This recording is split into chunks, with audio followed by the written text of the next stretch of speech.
একটা ভয়াবহ জিনিস, মানে আজাইরা ফ্রেন্ড থেকে দূরে থাকবে।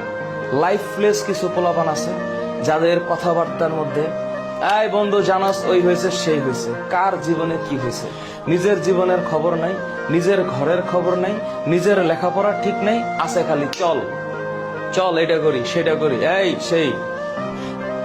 নো, হ্যাঁ, অলওয়েজ মাথায় রাখবা, দুষ্ট গরুর চেয়ে শূন্য গোয়াল ভালো। জীবনে অযাচিত ফ্রেন্ডের দরকার নেই। কোনো ফ্রেন্ড না থাকলে একাই 100।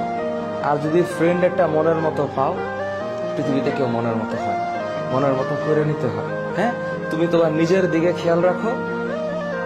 বাই চান্স তোমার যদি ফ্রেন্ড কন্টিনিউ করার বা ফ্রেন্ডশিপ বজায় রাখার ক্ষমতা থাকে, অটোমেটিক তোমার লাইফের সাথে কিছু মানুষ জুড়ে যাবে। ভালো ফ্রেন্ড হচ্ছে জীবনের জন্য একটা ব্লেসিং। যদি না থাকে কষ্ট পায়ও না, যদি থাকে আলহামদুলিল্লাহ। কিন্তু আইডেন্টিফাই করে অসৎ সঙ্গ যেন না থাকে। অপ্রয়োজনীয় কোনো সম্পর্ক, আল্লাহর ওয়াস্তে সম্পর্ক, রিলেশনশিপ, তোমাদের কাছে হাত জোর করতেছি। হ্যাঁ, এখন মনে করো যে হরমোনাল যে বাড়ি, কত কিছু যে ভালো লাগবে না, আহা হা, দেখলেই ভালো লাগে। ওয়াও, এমন করে তাকাইছে ভালো লেগেছে, ওইভাবে হাসি দিয়েছে ভালো লেগেছে, ভালো জিনিস ভালো। কিন্তু এখানে একটা শব্দ আছে লিপ্ত।